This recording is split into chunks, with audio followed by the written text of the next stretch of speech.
A picture book of Helen Keller, David A. Adler, illustrated by John and Alexandra Wallner.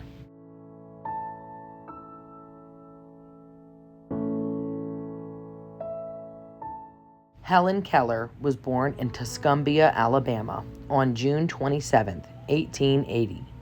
She was a pretty baby. She was happy and smart. When Helen was just 6 months old, she began talking. But a year later, in February 1882, she became sick. She had a high fever. Her parents and doctors were afraid she would die. Helen's mother held her and placed wet towels on Helen's forehead to cool the fever. After a few days, the illness was gone.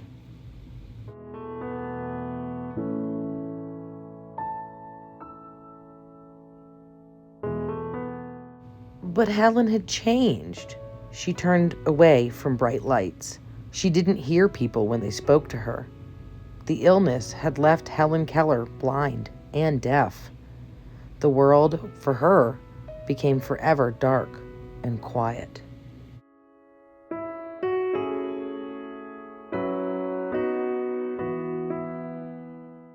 Because Helen could not hear other people speak, she did not learn to talk herself.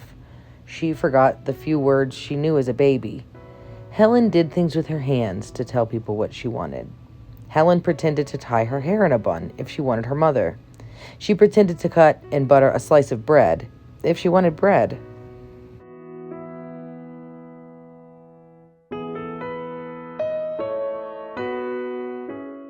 Helen held on to her mother's dress as her mother walked through the house. Helen touched things to know how they felt and how they were shaped. There must have been many things Helen wanted to do, many things she wanted to say, but she couldn't. Helen was often angry. She kicked, screamed, and cried.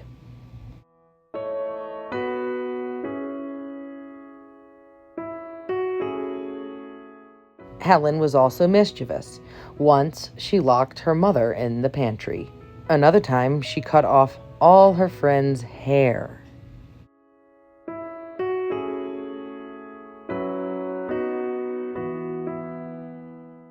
Helen's parents took her to eye doctors, but nothing could be done to help Helen see again. Then Helen's parents took her to Washington, D.C. to meet Alexander Graham Bell, the inventor of the telephone. Dr. Bell had once taught in a school for the deaf. He helped the Kellers find a teacher for Helen.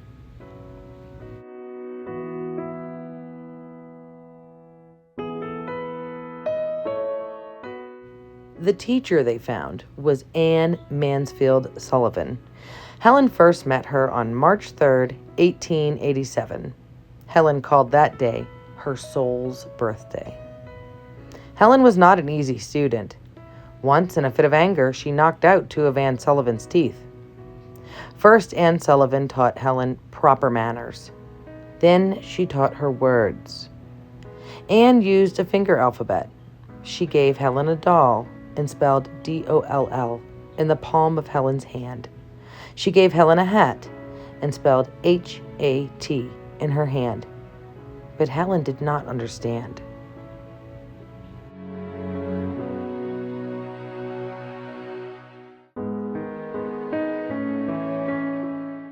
One day, Anne and Helen passed a water pump. Anne took Helen's hand and put it under the water. In Helen's other hand, Anne spelled W-A-T-E-R. Now Helen understood. Everything has a name. Helen wanted to learn more. That day, she learned the words mother and father. She also learned teacher, which is what she called Anne Sullivan. Many years later, Helen Keller wrote that learning water, her first word, gave her soul light, hope, and joy.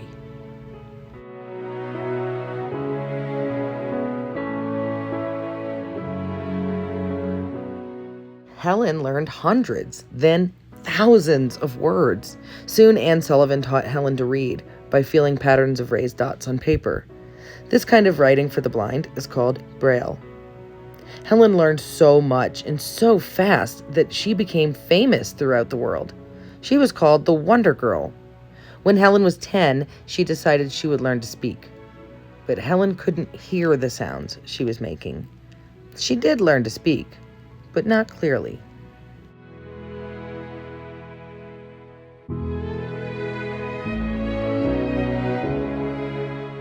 In 1900, Helen became a college student.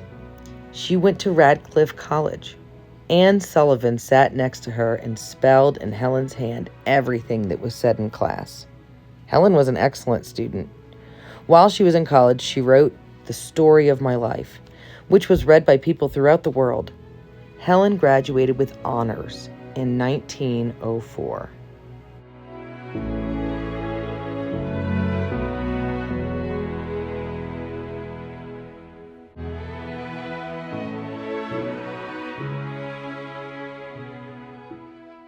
Helen wrote more articles and books about her life, her teacher, and how she learned.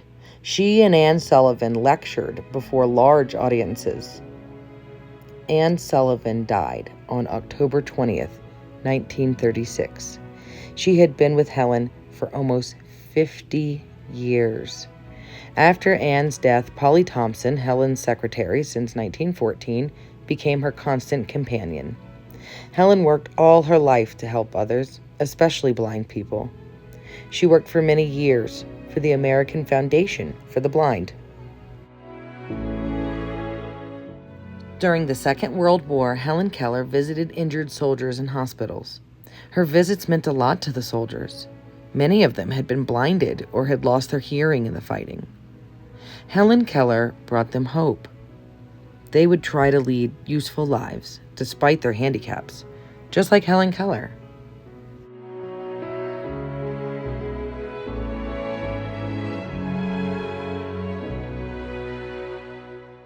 Important people wanted to meet Helen Keller. She met kings, queens, and presidents. She met actors, writers, and scientists. People, universities, and governments all over the world gave Helen Keller awards. In 1964, President Lyndon Johnson gave her the Presidential Medal of Freedom.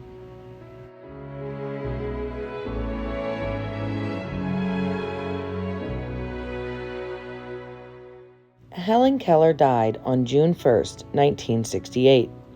Helen Keller couldn't see or hear, but for more than 80 years, she had always been busy. She read and wrote books. She learned how to swim and even how to ride a bicycle. She did many things well, but most of all, Helen Keller brought hope and love to millions of handicapped people.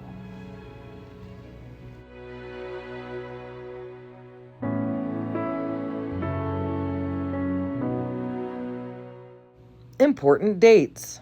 1880, born on June 27th in Tuscumbia, Alabama. 1882, as a result of illness, became deaf and blind. 1887, met Anne Sullivan. 1900, entered Radcliffe College. 1924, began to work for the American Foundation for the Blind. 1936, Anne Sullivan died on October 20th. 1943 through 1946, visited injured soldiers.